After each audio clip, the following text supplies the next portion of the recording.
Bonjour à tous, aujourd'hui on va découvrir l'électricité sous un autre angle et vous allez voir, c'est surprenant. Chaque jour, on fait un geste très simple, appuyer sur un interrupteur. Et instantanément, comme par magie, la lumière éclaire la pièce. Pendant des années, on nous a expliqué ce phénomène avec une comparaison qui semble a priori logique. L'électricité dans un fil, c'est comme l'eau dans un tuyau. On ouvre le robinet, donc l'interrupteur, l'eau, l'électricité, coule dans le tuyau, donc le fil, et elle arrive jusqu'au bout du fil, c'est-à-dire l'ampoule. Si cette comparaison nous paraît si évidente, c'est parce que notre intuition se construit à partir du monde visible. Mais voilà, cette explication simple cache la réalité de ce qui se passe vraiment.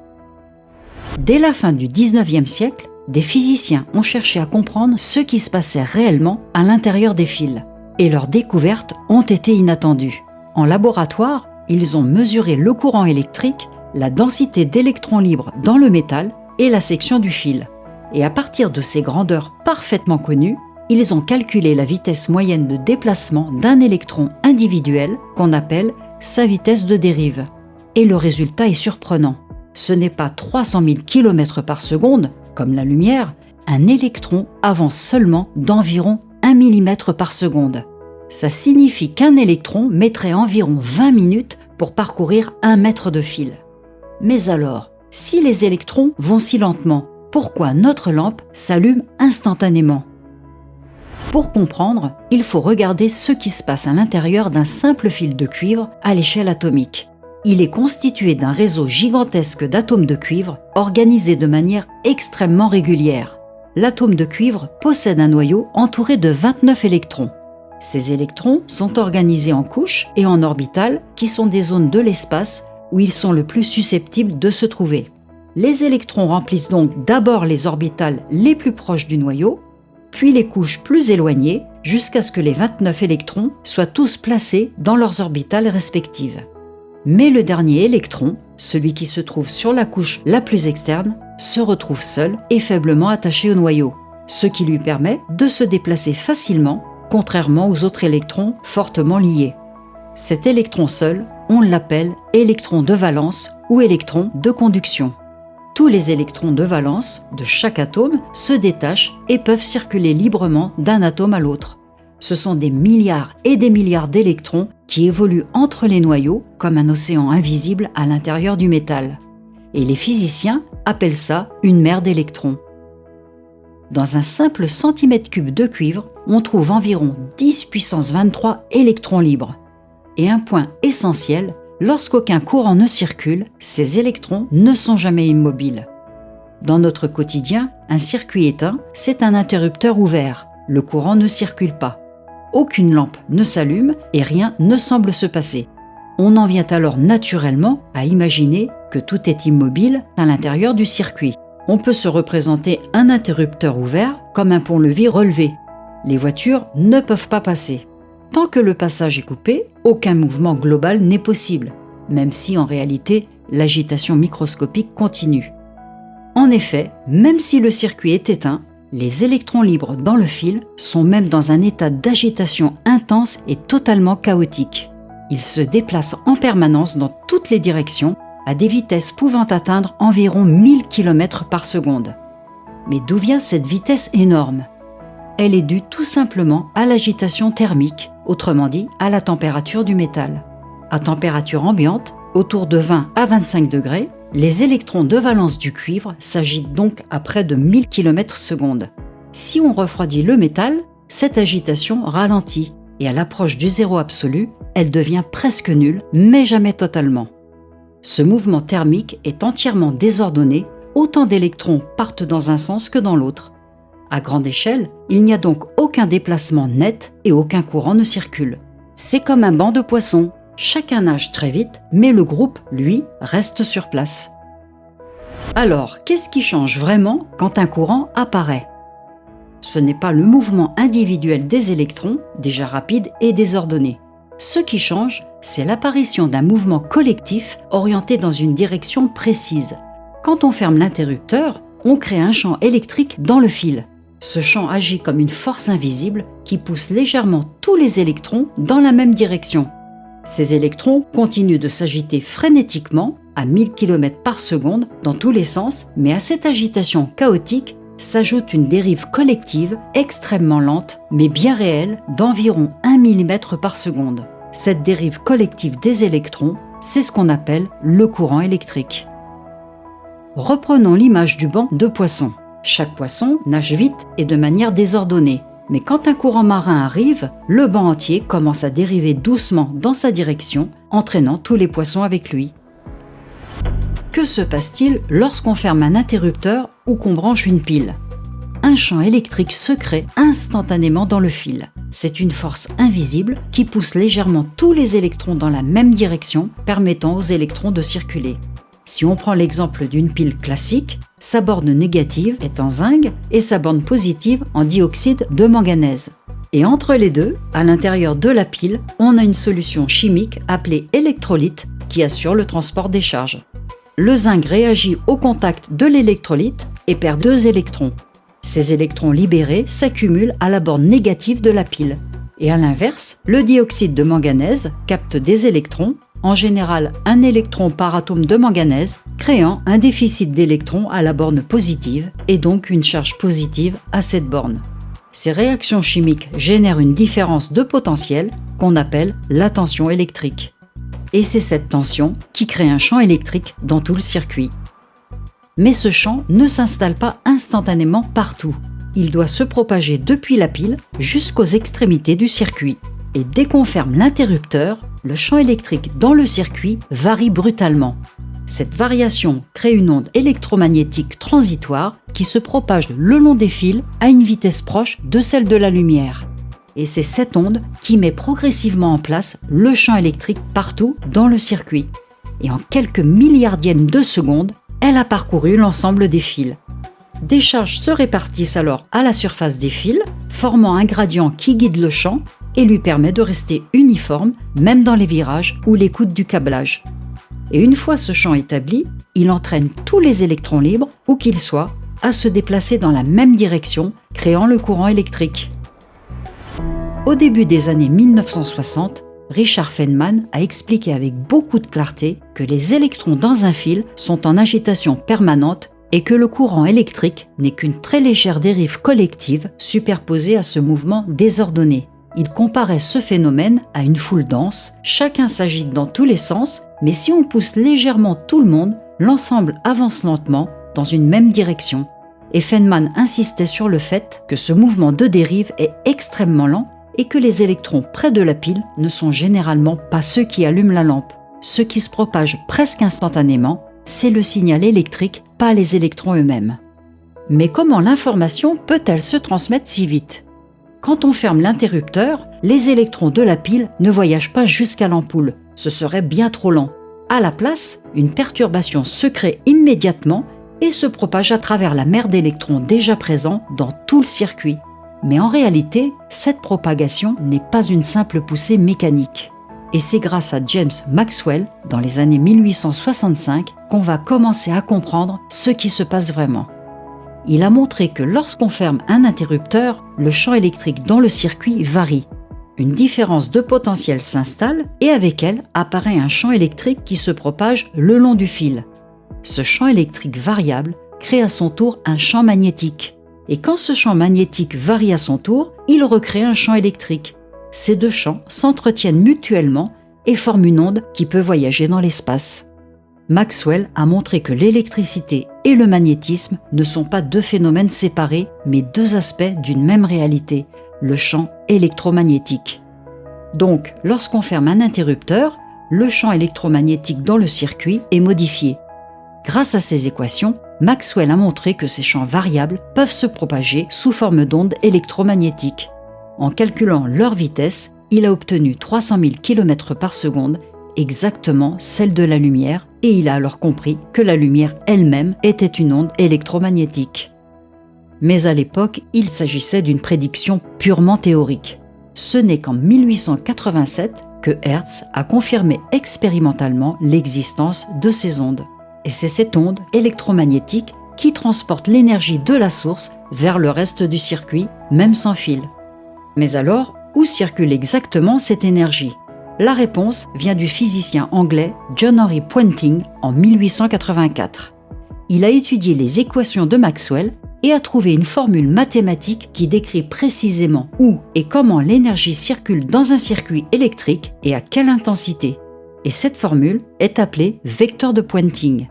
Et là, grosse surprise, car ce vecteur montre que l'énergie ne reste pas à l'intérieur des fils, mais voyage le long du circuit, autour des fils, dans l'air ou le vide qui les entoure.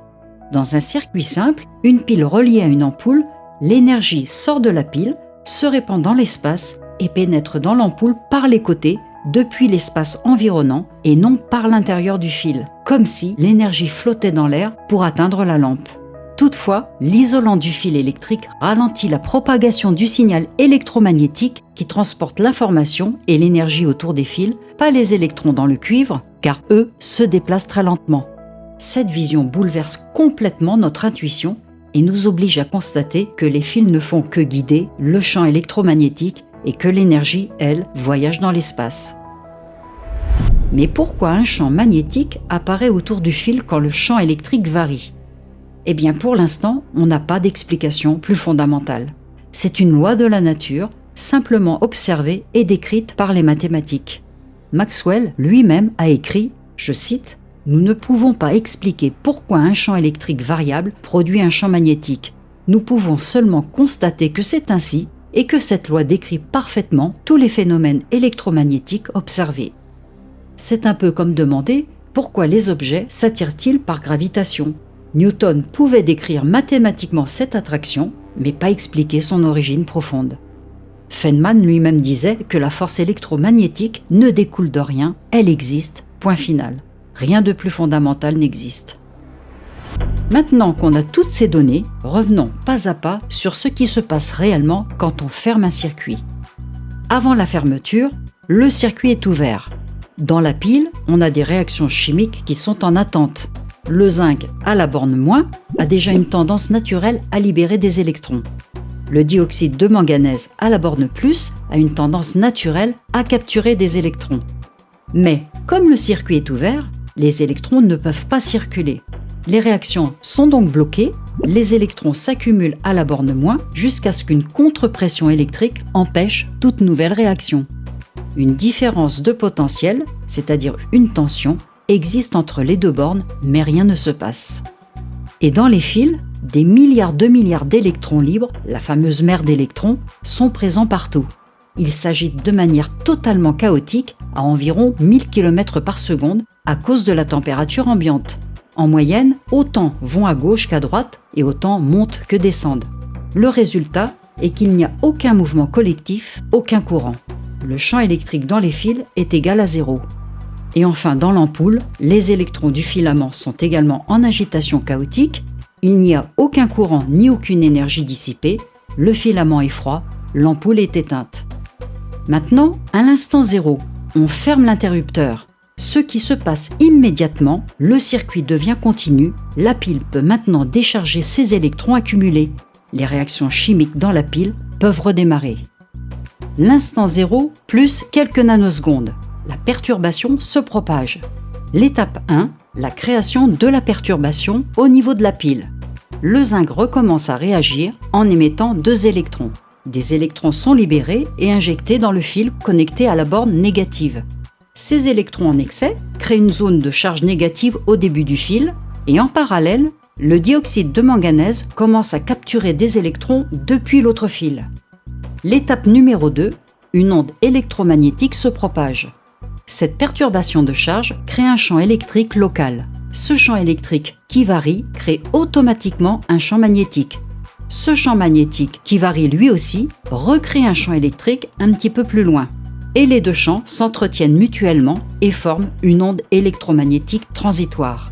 Cette onde se propage à environ 200 000 km/s le long du circuit lors de sa fermeture, transportant l'information et établit le courant. Une fois le régime permanent atteint, ce n'est plus une onde qui se propage, mais un flux continu d'énergie transporté par les champs électromagnétiques stationnaires autour des fils. Étape numéro 3, l'accumulation de charge de surface. En se propageant, l'onde électromagnétique provoque une redistribution ultra rapide des électrons. Des charges électriques s'accumulent à la surface des fils, pas à l'intérieur. Et ces charges de surface se disposent de manière à créer un gradient électrique. Ce gradient guide le champ électrique et le force à rester uniforme à l'intérieur du conducteur, à suivre les virages, les courbures ou les zigzags du circuit, et le force à être orienté dans la bonne direction partout. Et la durée de cette étape est de quelques nanosecondes à quelques microsecondes selon la longueur du circuit. Puis, l'instant où l'onde atteint l'ampoule, le champ s'établit dans tout le circuit. Dans les fils, un champ électrique uniforme est établi, orienté de la borne plus vers la borne moins. Ce champ pousse les électrons dans la direction opposée, donc de moins vers plus. Et à l'intérieur de la pile, le champ électrique va de moins vers plus, créé par les réactions chimiques. Ce champ interne force les électrons à remonter à l'encontre de leur tendance naturelle, assurant le maintien de la différence de potentiel. Et grâce aux charges de surface établies à l'étape précédente, le champ reste uniforme et suit parfaitement le tracé du circuit. Voyons maintenant ce que ressent chaque électron libre. L'électron sent une force électrique qui le pousse dans une direction précise. Cette force s'ajoute à son mouvement chaotique thermique. L'électron continue ensuite de zigzaguer à 1000 km/s dans tous les sens, puis le courant s'établit, c'est le régime permanent. Dans les fils, tous les électrons libres dérivent collectivement dans la même direction et la vitesse de dérive est d'environ 1 mm/s. La vitesse d'agitation thermique est toujours de 1000 km/s, mais ce qui est très important, c'est que ce ne sont pas les mêmes électrons qui voyagent de la pile à l'ampoule. C'est le mouvement collectif, donc l'onde de dérive, qui constitue le courant. Et dans l'ampoule, les électrons déjà présents dans le filament commencent à dériver. Les électrons en mouvement heurtent alors les atomes du filament et à chaque collision, ils transfèrent de l'énergie cinétique aux atomes et ces atomes se mettent alors à vibrer de plus en plus fort et cette vibration, c'est de la chaleur. Le filament chauffe alors jusqu'à environ 2500 degrés Celsius et à cette température, il devient incandescent. Il émet de la lumière visible. L'ampoule s'allume. Mais le plus surprenant, c'est que pendant tout ce temps, l'énergie ne circule pas dans les fils. Elle est transportée par le champ électromagnétique dans l'espace autour des fils. Le vecteur de Poynting décrit ce flux d'énergie. L'énergie sort de la pile en s'étalant radialement dans l'espace environnant. Elle se propage le long du circuit à l'extérieur des conducteurs. Elle rentre dans l'ampoule latéralement depuis l'espace autour des fils. Les fils ne sont donc que des guides pour diriger ce flux d'énergie. Dans la pile, les réactions chimiques continuent en permanence et tant qu'il reste des réactifs, le processus continue. Dans le circuit, les charges de surface maintiennent le champ électrique uniforme, les électrons continuent de dériver lentement, le courant reste stable, l'intensité est donc constante et l'énergie continue de circuler dans l'espace autour des fils. Et enfin, dans l'ampoule, le filament reste à 2500 degrés Celsius, il continue d'émettre de la lumière, il dissipe l'énergie sous forme de lumière et de chaleur, et l'énergie consommée par l'ampoule provient du champ électromagnétique environnant. Feynman rappelait que pour comprendre où l'énergie circule, il faut regarder l'espace autour des fils, pas l'intérieur. Les fils servent simplement de guide au champ qui transporte l'énergie. Cette compréhension de l'électromagnétisme a permis de comprendre que toutes les ondes électromagnétiques sont de la même famille.